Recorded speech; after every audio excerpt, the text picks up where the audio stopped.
Hoje, a Associação Nacional dos Delegados de Polícia Federal, a DPF, vai falar a respeito de uma pesquisa realizada recentemente. Ela é chamada Retrato das Delegadas de Polícia Federal e foi baseada numa outra pesquisa realizada nos anos de 2001 e 2002. Quem são e o que pensam os delegados de Polícia Civil? Essa última pesquisa, o retrato, foi realizado pelas duas pessoas que eu vou conversar aqui agora, que é a delegada de Polícia Federal Tatiane da Costa Almeida e a professora da Universidade de São Paulo, Maria Tereza Sadek. E a primeira coisa que eu quero saber delas é qual o objetivo, qual o foco dessa pesquisa, o porquê fazê-la. A criadora dessa pesquisa é a Tatiane. Um dia ela me telefonou e perguntou: professora, a senhora não quer vir no nosso congresso? Eu falei: eu vou sim, mas teria que falar da pesquisa que a senhora fez. Eu falei: essa pesquisa está muito velha, como é que eu vou falar de uma pesquisa que tem de mais de 10 anos, muito tempo, e que retrata a Polícia Civil e não a Polícia Federal? Então ela falou: vamos fazer uma nova pesquisa? Eu falei: tudo bem, você quer fazer? Vamos fazer, Tati, eu te ajudo. A Tatiane é muito sedutora. Muito sedutora. Conseguiu te convencer? Não, nem precisou de muitos argumentos. Na hora, eu falei: eu vou te ajudar, você pode fazer a pesquisa, que nós vamos fazer a análise desses dados. E assim nasceu essa pesquisa. Não é, Tatiane? Sim. Agora eu quero que a doutora Tatiane fale um pouco a respeito dessa pesquisa. Então, eu estive pesquisando, professor, alguns trabalhos acerca do policial, do delegado, mas não só sobre o aspecto jurídico, mas sociológico, político, e eu percebi que a senhora é uma das poucas pesquisadoras que se interessou pelo tema e conduziu a pesquisa Quem São e o que Pensam os Delegados de Polícia Civil e organizou um livro com artigos interessantíssimos. E um desses artigos, se já é difícil encontrar quem fale sobre delegados, sobre delegadas, então ela foi a única que falou. Ela escreveu o artigo Doutora, Policial e Mulher, que me inspirou para falar em vários lugares acerca da condição feminina. Então, o nosso objetivo era perguntar mesmo para as nossas colegas o que elas pensam da profissão, saber quem são as delegadas de polícia, para, quem sabe, construir uma luta aí de quebra de estereótipos, de estigmas em relação à nossa profissão, em relação à atuação das mulheres policiais. Por isso, eu agradeço muito a professora que, graciosamente, nos deixou utilizar uma pesquisa que ela concebeu há um tempo atrás, mas eu percebo que ela fez isso também pela paixão que ela tem pela pesquisa. Ela se interessou muito em saber quem nós somos, como ela já tinha feito anteriormente com juízes, com os promotores, com o Ministério Público, com a Defensoria Pública, e ela está ajudando aí mais uma carreira aí a se conhecer dentro do sistema de justiça criminal. E qual que é a importância, assim, vocês já falaram, do objetivo, mas o que gera uma pesquisa dessa, depois os resultados? O que é feito com esse resultado, professora? Primeiro que você não tem retrato, você tem muitos estereótipos. Então, uma das funções básicas da pesquisa é você saber se aquilo que se retrata comumente, quer na imprensa, quer na sociedade como um todo, corresponde à realidade. Então, se você me perguntar hoje, qual é o retrato que se tem da Polícia Federal? Eu diria, não sei, é um retrato da instituição, que vem se fortalecendo muito nos últimos anos, mas eu acho que as pessoas, em geral, não têm ideia de quantas mulheres estão lá dentro, quantos homens estão lá dentro, como são ocupados os cargos de chefia, como é que são recrutadas essas pessoas, qual é a visão de mundo que elas têm, como é que se relacionam com as demais instituições do sistema de justiça. Então, são várias indagações que só uma pesquisa pode revelar. Bom, interessante, vocês entrevistaram aqui, o total de delegadas da Polícia Federal é de 269, o total de delegadas associadas à DPF é de 239 e as respondentes da pesquisa, é isso? São 114 mulheres. É uma amostra muito boa, não é, professora? Muito significativa, porque nós temos quase metade, ou praticamente a metade, 48%, respondendo às questões que foram formuladas. Desse número aqui, dá para fazer uma generalização da situação? Eu acredito que sim, e principalmente a partir dos resultados, nós vamos poder, inclusive, informar aí as nossas futuras lutas, né? Porque nós sentimos alguma coisa no cotidiano do nosso trabalho. De repente, sentimos alguma discriminação, a exclusão de alguns espaços, mas é preciso que isso seja realmente medido. E é isso que a gente começa a fazer. Não, eu só queria acrescentar uma coisa. Nós podemos fazer generalizações, sim, mas generalizações nacionais. A respeito de algumas unidades da federação, nós podemos falar, mas não a respeito de todas. Por exemplo, quais foram os percentuais relativos a cada unidade da federação? A unidade da federação onde se obteve o maior percentual de respostas foi o Distrito Federal.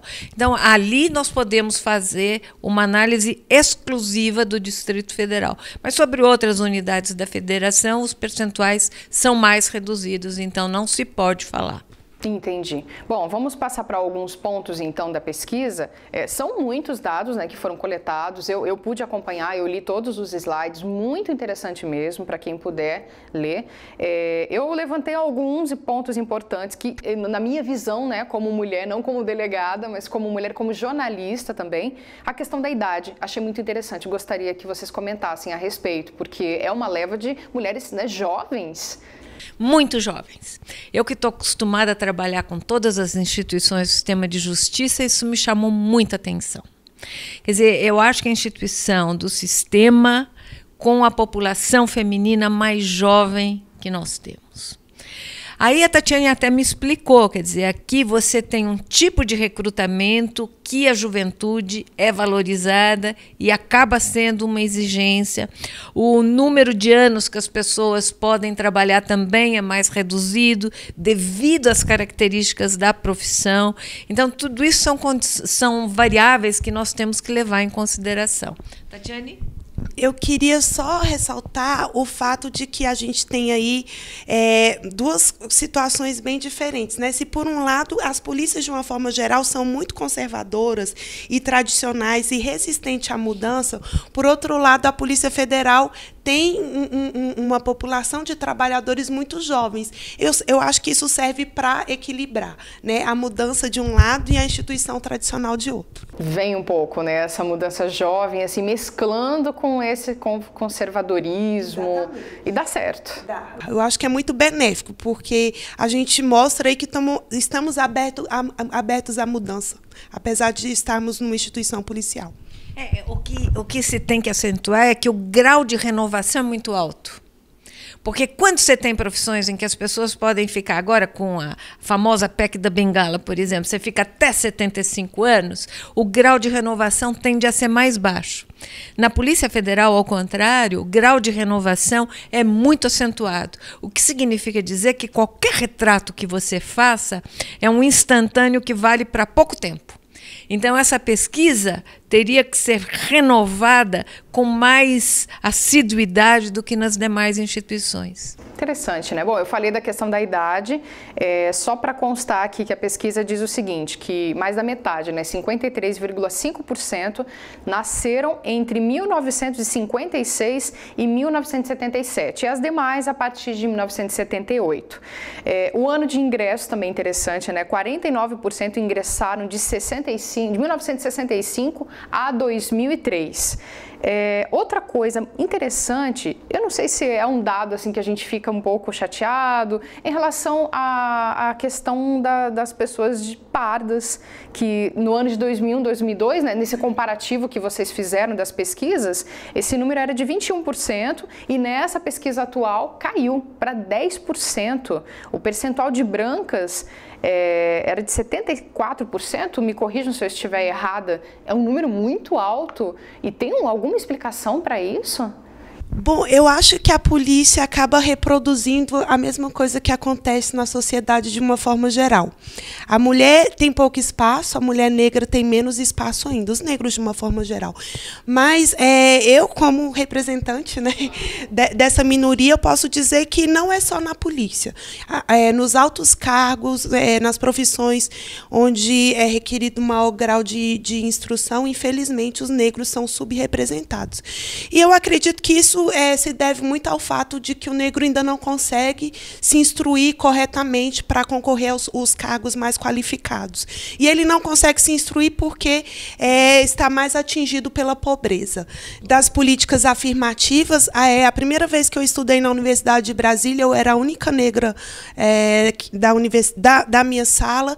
Depois, indo ao UNB de novo, eu já percebo a UNB muito mais colorida, e isso vai trazer uma modificação no futuro, né? A gente vai conseguir ver pessoas mais incluídas aí nesses postos mais qualificados. E a Polícia Federal, o último concurso, também teve cota para os afrodescendentes. Então, eu acho que isso aí já vai se mostrar uma diferença no número de negros nesse último concurso para o cargo de agente de polícia. Além disso, eu queria chamar a atenção para a diferença entre a Polícia Civil e a Polícia Federal. Então, essa comparação é uma comparação que a gente tem que fazer com algum cuidado, porque as exigências são diferentes, a questão do mérito é diferente. Então, nós temos que comparar sempre prestando muita atenção a essa diferença entre a Polícia Civil e a Polícia Federal. De resto, estou inteiramente de acordo com a Tatiane, quer dizer, isso reproduz aquilo que nós encontramos nas universidades, sobretudo nas universidades de nível A, porque se ingressar nessas universidades é mais difícil e, como se trata de concurso por mérito, tem mais chance aqueles que fizeram cursos de graduação em universidades de nível A ou B. Bom, vamos continuar então. Tem mais alguns dados aqui interessantes. 67% das mulheres afirmaram ter filhos, e um que nós já havíamos até discutido aqui antes da nossa gravação, que 1/3 delas são casadas com policiais. Agora, explicando para as mulheres, né? Há um motivo, será, para esse número, 1/3 serem casadas com policiais? Na verdade, o que eu acho que chama mais atenção é o fato de número de filhos. Por quê? Se eu comparar com a pesquisa feita em 2002, o número de filhos era mais reduzido, o número de mulheres casadas era mais reduzido, e, consequentemente, o de solteiras sem filhos era muito alto. Agora, o que me chama a atenção é o fato de, algumas vezes, nós prestarmos mais atenção nesse casamento que a gente chama de endogâmico, ou seja, na mesma tribo, né? Mas aí eu me pergunto, será que nas outras tribos não é assim também? Médicos não casam com médicas, ou médicas não casam com médicos, ou advogadas não casam com advogados, juízes com juízas e daí por diante. Será que isso, eu acho que mereceria uma pesquisa mais aprofundada? É alguma coisa que caracteriza a Polícia Federal, ou simplesmente é alguma coisa que se dá em todos os níveis? Agora, eu acho que aí tem uma questão, sim, que é importante. É a dificuldade de ser mulher sendo uma delegada da Polícia Federal. Esse é um outro problema. Não se ela é casada ou não com alguém da instituição. Agora a doutora Tatiana explica, então, há essa dificuldade como mulher em ser uma delegada? Sim, eu vou começar a falar, Janine, do fato de muitas mulheres terem filhos, porque isso sempre reflete a nossa luta. Por exemplo, no último encontro de delegadas, o nosso anseio era sermos tiradas da escala de plantão e de viagens quando a gente está grávida ou a gente tem filho. E foi uma luta que nós, com uma instrução normativa, regulamentando esse serviço enquanto nós estivermos grávidos. Porque há 2 anos atrás ainda havia relatos, professora, de delegadas no 6º mês de gravidez que eram convidadas a participar de operações e de fazer viagens. Então, isso não é mais uma realidade. Um risco grande. Então, eu queria dizer que a nossa luta é sempre dizer que nós queremos ser boas profissionais, nós queremos trabalhar, nós queremos ter o mesmo espaço que os homens, mas nós entendemos que a divisão do trabalho no Brasil ainda é tradicional e acaba que a conta de cuidar dos filhos fique sempre mais com as mulheres. Então, por conta disso, nós queremos sim um tratamento que seja diferenciado, não para nos privilegiar, mas para nós conseguirmos estar em pé de igualdade com os homens, nós precisamos realmente que tenham em conta esse nosso outro trabalho, que é o trabalho da casa, é o trabalho dos filhos. Em relação ao casamento, eu tenho a impressão que, como a delegada, ela está numa posição que não é a tradicional da mulher na sociedade, ou seja, é uma posição de comando, de mando, de liderança, de autoridade. Às vezes não é tão confortável para o homem se relacionar com uma mulher, né, que está numa posição que geralmente é a do homem. Então, por conta disso, eu creio que o casamento entre, né, iguais, entre delegados ou policiais, talvez facilite mais essa situação. Mas eu entendo que a professora me explicou aqui que essa questão de se casar dentro das profissões não é uma realidade só da polícia, mas talvez existam profissões em que exista essa tendência desses casamentos acontecerem. Essa maior compreensão, essa maior paridade. Bom, se dá certo. As policiais também têm outra coisa, a gente viaja muito. Quando a gente entra para a polícia, nós não trabalhamos no nosso estado de origem, nós somos mandadas, né, para outros locais, então isso até favorece o fato de que a gente convive muito com colegas. Então, se a gente convive com colegas, se relacionar com colegas. Exatamente. Você vai conhecer quem? É a nossa realidade. Bom, vamos continuar então. Nós falamos muito aqui, né, de relações interpessoais, da vivência da mulher, filhos. Agora nós vamos passar um pouco mais para a questão da vida profissional. A maioria das entrevistadas, 34%, antes de ingressar na Polícia Federal, disseram que eram servidoras, ou do Poder Judiciário ou do Ministério Público. Isso ajuda bastante, assim, o que isso reflete nela depois como delegada? Vocês chegaram a pensar um pouco, perguntaram em relação a isso? A nossa carreira é uma carreira policial e uma carreira jurídica, né? Desde quando, e isso é uma tendência que vai se repetir, porque nós temos agora uma exigência de uma prática jurídica para fazer o concurso, e é óbvio que sempre ajuda um maior conhecimento de como funciona o destinatário do nosso trabalho, que é o Ministério Público e a Justiça. Eu vou, mais uma vez, fazer uma comparação.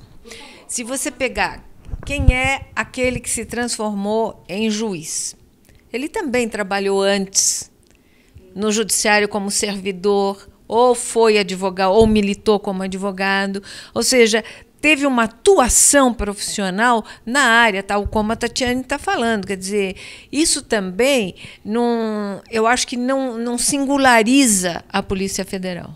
Bom, até agora nós falamos sobre as relações interpessoais, a vida mais em relação à família da mulher. Agora nós vamos falar sobre a vida profissional da delegada federal. Até porque elas foram bem taxativas, assim, em relação, por exemplo, às principais razões apontadas por que escolher uma vida, né, uma carreira de servidora pública. O primeiro ponto, a estabilidade do cargo público. 85%, né, fala, não, é a estabilidade que eu quero. Em segundo lugar, a remuneração. E em terceiro, a oportunidade de prestar serviços à comunidade. Existem outras, né, ali, mas eu elenquei essas três aqui. O que vocês avaliam disso? Janine, primeiro eu queria só tocar num ponto que eu fiz uma pesquisa de mestrado junto às futuras policiais e foi impressionante como esse número se repetiu. A ordem de importância é exatamente essa, para as mulheres, porque isso reflete uma preocupação maior da mulher com a família. Nós estamos preocupadas em ter um emprego estável que nos proporcione a subsistência da nossa família. E também reflete o caráter assistencialista da nossa personalidade, ainda que isso seja não natural, mas construído socialmente, mas mostra que a gente está preocupado em ter uma profissão em que a gente ajude as pessoas. Eu não me lembro qual foi o resultado para os homens na pesquisa anterior da professora, mas na minha pesquisa de mestrado, por exemplo, os homens estavam mais preocupados com uma profissão que desse prestígio e autoridade. Não que a gente não queira também ter isso, mas sempre ressaltando que a gente sempre está preocupado em trabalhar para fornecer alguma coisa melhor para a nossa família. Você sabe que uma coisa me chamou muita atenção positivamente, é o grau de honestidade. Com certeza. Porque poucas vezes as pessoas reconhecem que estão fazendo um concurso porque você tem estabilidade. Em geral, as pessoas tentam disfarçar, fazer uma capa assim mais bonita, dizer, não, estou fazendo porque eu tenho uma vocação, eu acho que é muito importante ajudar os outros, não sei o quê.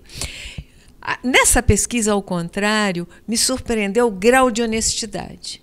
Eu fiquei muito contente com isso, porque, na verdade, são pessoas que não temem falar a verdade. Com certeza, eu também falaria a mesma coisa, viu? Eu também aqui, essas são os meus critérios. Mas vamos continuar então. Tem uma outra pergunta aqui bem interessante da pesquisa, que é qual a importância dos obstáculos, né, ao bom funcionamento da Polícia Federal? Aí elas dizem aqui que o principal obstáculo é a falta de autonomia administrativa e orçamentária. 87% responderam isso. Também achei surpreendente, surpreendente. Ou seja, se percebe que há um processo de independência da instituição, mas ainda se vê isso como uma deficiência, ou seja, está faltando muito. Eu achei isso muito importante, porque significa uma aposta numa instituição mais forte. Eu posso dizer que na minha atuação profissional nunca houve uma ingerência política ou administrativa no meu trabalho. Mas eu penso que os delegados têm o direito de gerir o seu órgão e de investir o dinheiro da melhor forma. Então, assim, nós temos essa capacidade e ninguém melhor do que nós para saber onde nós devemos investir o nosso orçamento.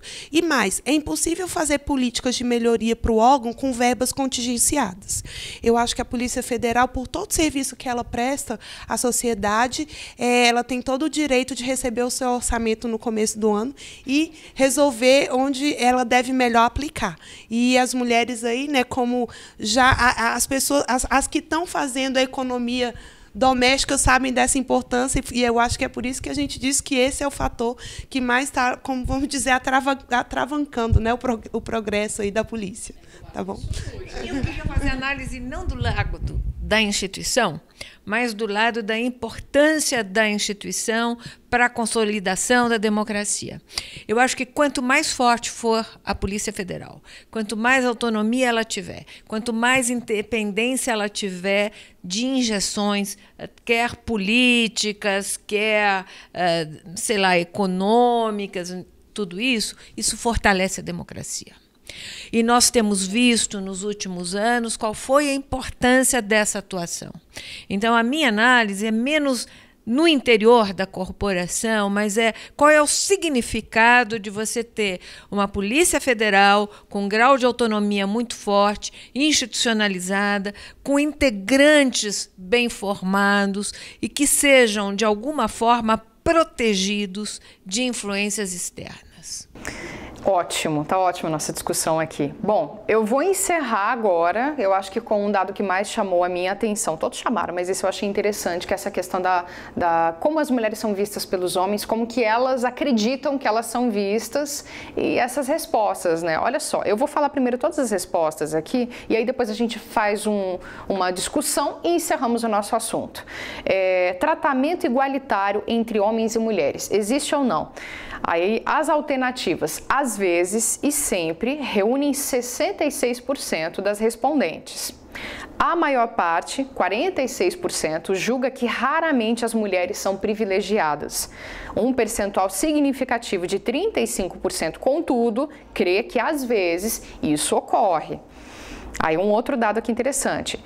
45% dizem que foi humilhada, desrespeitada por colega de nível hierárquico superior ou de mesmo nível hierárquico. Esse percentual é o mesmo para as duas respostas.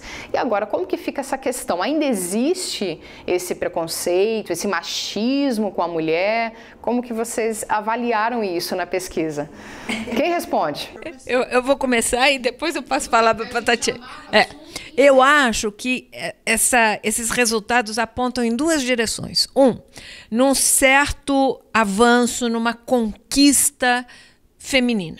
Ou seja, a ideia de que tem um percentual grande, muito maior do que seria no passado, de um tratamento relativamente igualitário. Agora, a segunda questão mostra também a ideia de que ainda existe esse tratamento que não é tão igualitário assim e que existe uma demanda para que seja. Agora, o mais interessante seria se nós pudéssemos ter uma pesquisa com os homens também, para comparar se, numa posição mais subordinada, como é o tratamento relativo tanto aos delegados como às delegadas. Aí dá para falar alguma coisa. Porque como nós só temos a voz feminina aí, então... então eu não sei se isso seria diferente com os homens, certo? E isso seria um dado muito significativo. Não, dá para avaliar qual é a voz feminina, qual é a percepção da delegada. Mas eu não sei se essa percepção não seria semelhante junto a delegados na mesma posição hierárquica. Só se eu soubesse isso, esse dado seria muito expressivo. Por enquanto, ele é expressivo, mas não é muito expressivo. Sim, essas últimas perguntas, Janine e professora Maria Tereza, elas foram uma reprodução de uma pesquisa da Senasp, que procurou saber a situação das mulheres nas instituições policiais.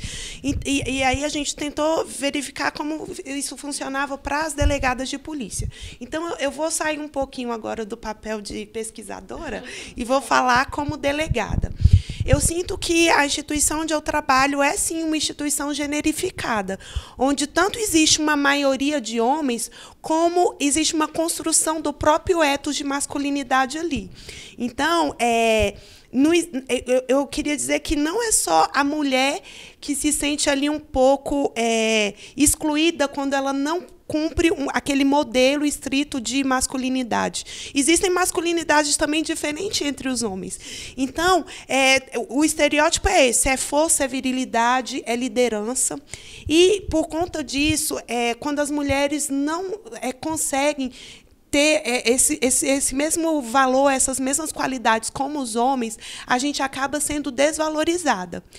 O que é uma coisa ruim, porque nós temos inúmeras outras qualidades que podem ser muito bem aproveitadas na polícia, principalmente nesse modelo de polícia democrática, porque o que a sociedade espera de nós agora é sempre um grande respeito aos direitos humanos, é uma aproximação com a comunidade, é uma polícia que preste mais serviços, que seja mais presente e assistencialista. Então, eu penso que a polícia, se ela quer evoluir nesse sentido, ela também tem que colocar como valor principal, como valor importante, não só a virilidade, a força, mas também o jeito da mulher de olhar as situações e de resolver os problemas. Então, hoje existe uma discriminação, ou as mulheres sentem que os homens estão em posições mais privilegiadas? Sim. Eu acho que isso acontece, mas é porque é um órgão onde a maioria são homens, e é normal que essa maioria sempre exerça o poder para se manter, né? É uma coisa lógica, é uma coisa que vai acontecer não só na polícia, mas em qualquer lugar, uma maioria vai tender a se perpetuar nesse poder. Mas eu acho bom também que nós estejamos despertando para esse fato, porque muitas vezes nós somos responsabilizadas pelo fato de não estarmos nas chefias e não sermos maioria, por características que a própria sociedade nos impõe. É o fato de nós sermos mães, é o fato da gente precisar... É o fato da gente precisar sair no trabalho para levar o filho no colégio, de ficar 6 meses de licença, de, às vezes, a gente querer um horário de trabalho diferenciado, porque a gente tem que voltar para casa para fazer a comida, entendeu? Então, às vezes, por conta disso, o homem nos culpabiliza. Ah, mas vocês saem mais cedo, ou vocês saem muito, ou vocês não dão prioridade para o trabalho. Eu quero dizer que a gente dá prioridade para o trabalho, sim, mas também nós temos uma casa para cuidar, uma família para cuidar, e que a gente quer cuidar bem. É uma luta, né, de todas as mulheres, né? Porque a gente ouve isso em outras profissões também, né? Ah, a mulher é fragilizada, a mulher leva muito para o lado emocional, não é tão racional, tão lógica. Então, é uma luta, é diária, sempre existiu e a gente tem que continuar lutando. Isso é porque são os homens que também fazem ciência. Os homens estão nas posições importantes da ciência, então acabam criando esses estereótipos aí de que a gente tem TPM, como até eu escutei uma entrevista de um comandante de uma PM dizendo que mulher no quartel atrapalha porque a gente tem menstruação e a gente fica grávida. Isso não é coisa para se falar, né? Biológico. Então, como existe um domínio dos homens na ciência, algumas instituições também acabam se reproduzindo essas ideias que eu acho que são equivocadas. Mas a professora Maria Sadek, que é cientista política, sabe melhor ainda dessas questões de poder do que eu. Não, eu concordo inteiramente com você. Mas apenas para terminar, eu gostaria de terminar com uma questão que me parece muito relevante. Sabe qual é? É que, na percepção das delegadas entrevistadas, nós temos um perfil muito democrático. Você veja que o percentual de pessoas que concordaram com afirmações a respeito dos direitos é 93%. Eu diria praticamente a totalidade. Então, isso abala estereótipos que se tem a respeito da polícia. E eu acho que isso tem que ser muito explorado. Quer dizer, são pessoas com percepções não autoritárias, mas, ao contrário, muito democráticas, muito republicanas, e não há grandes diferenças entre aquelas delegadas que entraram há mais tempo e aquelas que são mais recentes na instituição. Bom, e nós vamos encerrar por aqui, né, o nosso papo. Foi muito interessante, muito enriquecedor. Quem puder ter acesso, né, a essa pesquisa, que leia, como eu já falei uma primeira vez, falo a segunda. Nós falamos sobre a pesquisa Retrato das Delegadas de Polícia Federal. Eu conversei com a delegada federal Tatiane da Costa Almeida e a professora da USP, Maria Tereza Sadek. Eu quero agradecer a participação das duas. Muito obrigada e até uma próxima, quando a gente puder falar mais a respeito desse assunto. Foi muito bom estar aqui com vocês. Obrigada.